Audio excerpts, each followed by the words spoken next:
Good morning all. நான் ஆக்சுவலாக இந்த வீடியோ அதுக்கப்புறம் இந்த ஸ்பீச் இதெல்லாம் வந்து 2023 எண்ட்லேயே வந்து டிசைட் பண்ணியிருந்தேன். கண்டிப்பாக 2025 வந்து இதெல்லாம் பண்ணணும் அப்படின்னு ரொம்ப இதுவாக இருந்தேன். ஸோ நான் வந்து ஃபஸ்ட்டு ஸ்பிக்ஸ்கரில் படித்தேன். அதுக்கப்புறம் நேஷ்னல் இன்ஜினியரிங் காலேஜில் இன்ஜினியரிங் முடித்தேன். இன்ஜினியரிங் முடித்ததுக்கப்புறமா எனக்கு பிளேஸ்மெண்ட் கிடச்சிது. பிளேஸ்மெண்ட்டில் இன்டர்ன் பண்ணிகிட்டு இருக்கும்போது எனக்கு அதில் ஒரு என்னோட ஃப்யூச்சர் அதில் பார்க்க முடியல. ஸோ நான் அதை டிஸ்கண்டினியூ பண்ணிவிட்டு நான் அதுக்கப்புறமா இங்கே வந்து ஜாயின் பண்ணேன். இங்கே ஜாயின் பண்ணுறது வந்து ஸ்கூல் படிக்க போதுலேருந்தே எல்லாருமே சொல்லுவாங்க, தூத்துக்குடியில் இருக்க கண்டிப்பாக சுரேஷ் அகாடமியில் ஜாயின் பண்ணு, கண்டிப்பாக கிடைக்கும் அப்படின்ற மாதிரி சொன்னாங்க.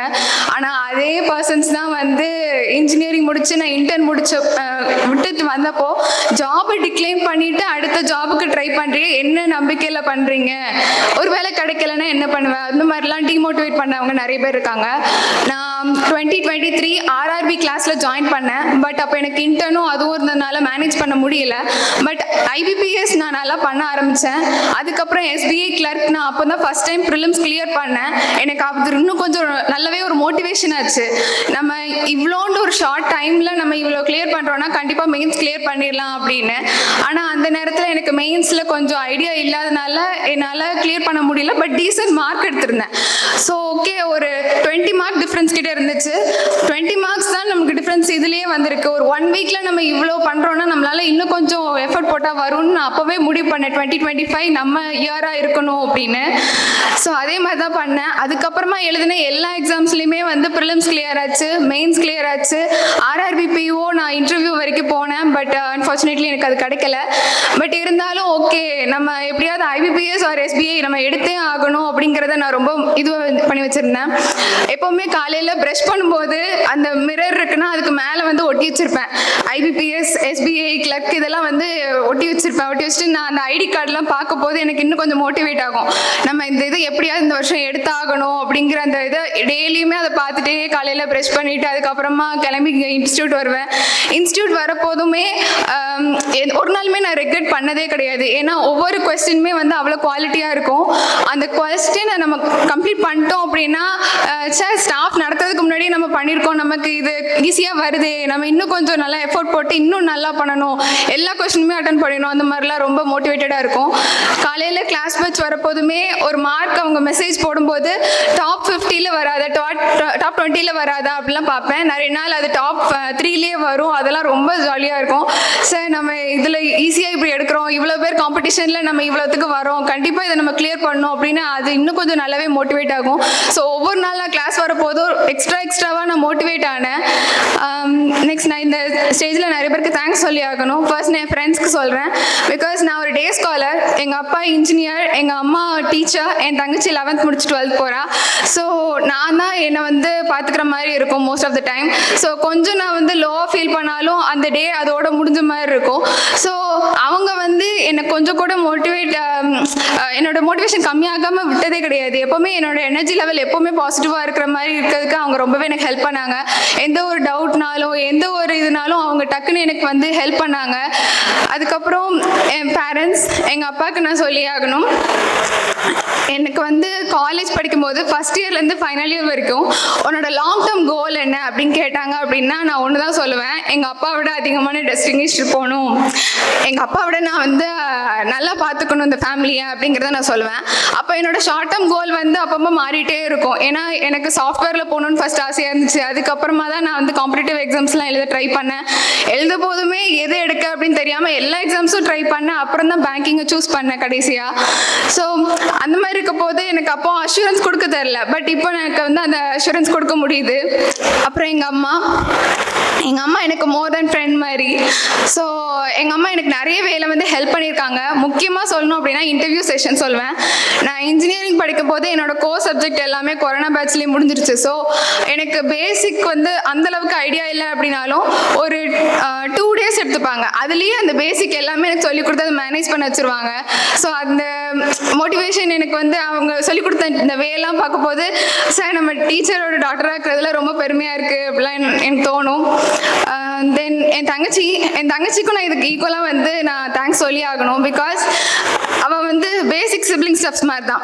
அவள் வந்து காலையில் கிளாஸ் போவாள், அவளுக்கு சண்டேயுமே ஸ்டடி இருக்கும். ஸோ எல்லா நாளுமே கிளாஸ் போகிறதுனால அக்கா வந்து ஃப்ரீயாக இருக்கா, அவள் வந்து காலையில் கிளாஸ் போயிட்டு வந்ததும் அதுக்கப்புறம் ஃபோன் பார்ப்பா, வீட்டில் ஃப்ரீயாக இருப்பா, அந்த மாதிரி சொல்லிகிட்டே இருப்பா.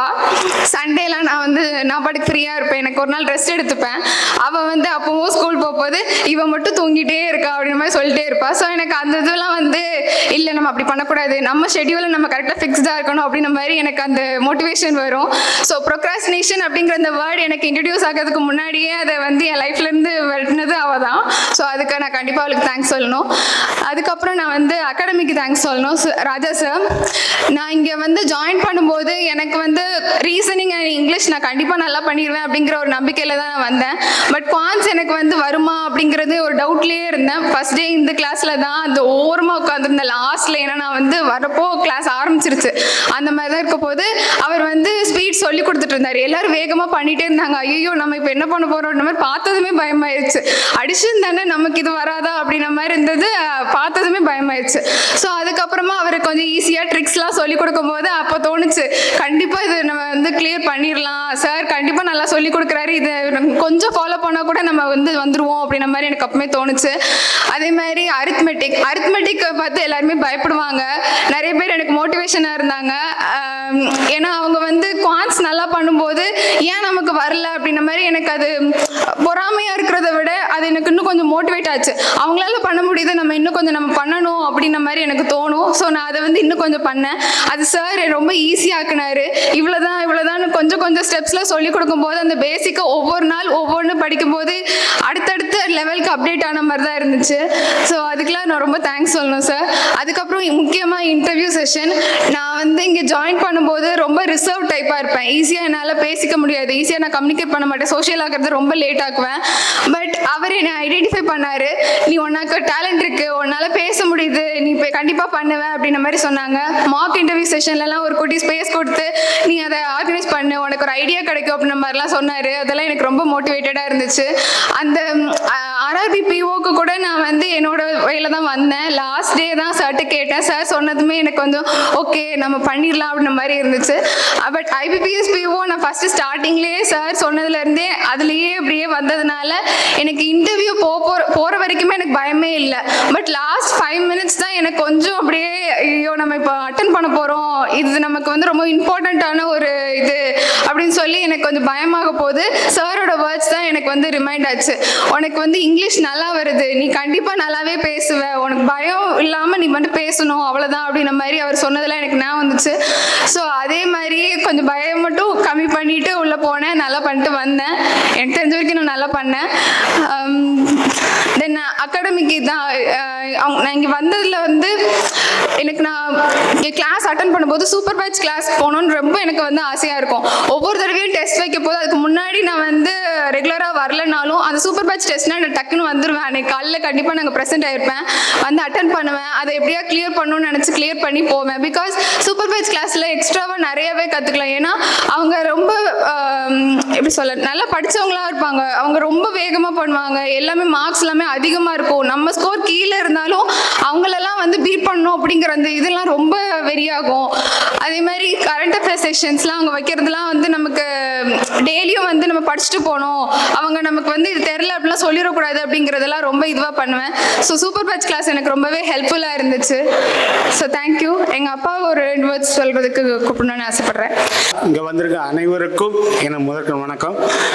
மற்றபடி என் பொண்ணு வந்து அவளுடைய சாய்ஸிலே விட்டுருவேன்.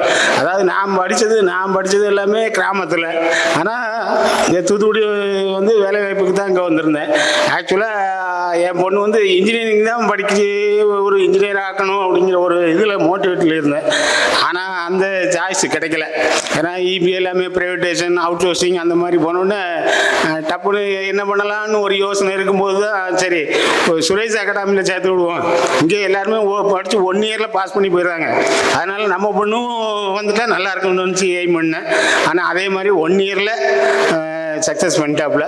இது எனக்கு ரொம்ப தேங்க்ஸு. ஆனால் அவள் ஒரே ஒரு மேட்ரு, ரிசல்ட் வந்த உடனே ஏப்பா உங்களுக்கு எவ்வளோ சம்பளம் பாடினா ஏடா அதை கூட கேட்குறேன். இல்லைப்பா சொல்லுங்கப்பா, நான் நல்லா வேலைக்கு சேர்ந்துருக்கேன், நீங்கள் சொல்லுங்க. இல்லைடா 1.7 இருக்குண்டா. பரவாயில்லையாப்பா, எனக்கு 1 தான் கம்மிப்பா, 0.7 எனக்கு கிடைக்குப்பா, இதான் எனக்கு இதுப்பா, நான் பார்த்துக்கிட்டோம்ப்பா. உங்களை வந்து நாங்கள் எதிர்பார்க்க மாட்டோம்ப்பா. நான் அதாவது என்ன சொல்லுவேன், அதாவது உன்னுடைய லைனை நீ தான் பார்த்துக்கிடணும். அதாவது நான் எங்கள் சப்போர்ட்டிங் வந்து கொஞ்ச நாளைக்கு தான், அதுக்கப்புறம் உன்னுடைய செடி நீ தான் அப்படின்னு சொல்ல எய்ம் பண்ணி வச்சுக்கிட்டே அவள் என்ன சொல்கிறான்னா, நான் நல்லபடியாக இப்போ வேலைக்கு போயிட்டேன்ப்பா, நான் பார்த்துக்கிடுவேன்ப்பா. அம்மா வந்து நான் எனக்கு எவ்வளோ தைரியம் பண்ணுவாப்புல, இருந்தாலும் நான் அம்மாவுக்கு சப்போர்ட்டிங்க நான் இருப்பேன்ப்பா அடிக்கடி சொல்லுவாப்புல. எனக்கு ரொம்ப தேங்க்ஸ். உங்களை அனைவருக்கும் நன்றி. இது ஷர்மியோடைய அவளுடைய ஒன்லி எஃபர்ட். நாங்கள் இதில் ரொம்பலாம் ஹெல்ப் பண்ணல. பட்டு சுரேஷ் அகாடமிக்கு தான் தேங்க்ஸ் சொல்லணும். அது ராஜா சார் தான். எந்நேரமும் ராஜா சார்னு வீட்டில் புலம்பிகிட்டே இருப்பா. அவள் அந்த மரியாதை கொடுக்குறதுலே தெரியும், ஒரு டீச்சருக்கு தெரியும். அதாவது ஒரு சார்னா என்ன சொல்லுவாங்கன்னா, அவன் வந்தான் அவன் போனான் அப்படின்னு சொல்லுவாங்க. அதாவது அந்த பிள்ளைகளுடைய மென்டாலிட்டி அப்படி இருக்கும். ஆனால் இவன் வந்து ஒவ்வொரு நேரமும் இப்போவுமே இந்த மீட்டிங்கில் பார்த்தீங்கன்னா ஒவ்வொருத்தருமே ராஜா சார் அப்படின்னு அந்த சாருங்கிறத சேர்த்தே சொல்லும் போதே தெரியுது அந்த சாரோட எஃபர்ட். அவங்க எவ்வளோ போட்டிருக்காங்க, எவ்வளவு அந்த பிள்ளைங்களை மோட்டிவேட் பண்ணியிருக்காங்க, எவ்வளோ தூரம் அவங்க உள்ளே இறங்கியிருக்காங்கங்கிறது தெரியுது. ஸோ அதுக்கு நான் அந்த சாருக்கு தான் தேங்க்ஸ் சொல்லணும். இங்கே சேர்த்ததுனால தான் அவள் சீக்கிரமாக அச்சீவ் பண்ணியிருக்கா, வேறு ஒன்றுமே கிடையாது. நாங்கள் அந்த அளவுக்கு எங்கள் பேங்கிங் பற்றி தெரியாது. இப்போ நம்மளுக்கு மெடிக்கல்னா தெரியும், டீச்சிங் லைன் தெரியும், இன்ஜினியரிங் லைன் தெரியும். ஆனால் பேங்கிங்கில் எங்கள் குடும்பத்தில் யாருமே போகலை. ஸோ இது ஃபுல் அண்ட் ஃபுல் இந்த சுரேஷ் அகாடமி எங்களுக்கு தந்தது தான். Thank you for the gift. உங்களுடைய சர்வீஸ் இன்னும் தொடரணும். எங்கள் ஸ்கூல்லையும் நிறைய பேர் கேட்குறாங்க, உங்கள் பொண்ணு அங்கே வின் பண்ணியிருக்காளா, அப்போ சுரேஷில் எப்படி போடுறாங்க, எப்படி கோச் பண்ணுறாங்க அப்படிலாம் கேட்கும்போது, ஆமாம் நல்லா பண்ணுறாங்க. இவா 6 மணிக்கு 5:30க்கு கிளம்பி வருவா, 6 மணிக்கு இங்கே ரீச் ஆவா, 10 மணிக்கெல்லாம் வீட்டுக்கு வந்துடுவா. ஆனால் அதுக்கப்புறமும் ஆன்லைன் கிளாஸ் போடுவா, ஆன்லைன் டெஸ்ட் போடுவா, அடுத்த நாள் மார்க் காட்டுவாங்க அப்படின்ட்டு அவளுக்கு ஒரு மோட்டிவேஷனாக இருக்கும். அதே ஒர்க்கில் தான் இருப்பாள், வேறு எந்த ஒர்க்குக்கும் ஷிஃப்ட் ஆகவே மாட்டாள். ஃபுல் அண்ட் ஃபுல் அந்த இதுக்காகவே உழைச்சிருக்கா. ஸோ இட் இஸ் அவளுடைய எஃபர்ட் அண்ட் சுரேஷ் அகாடமியோட motivation. So thank you for all. Thank you. Suresh IAS academy, வெற்றியின் முகவரி.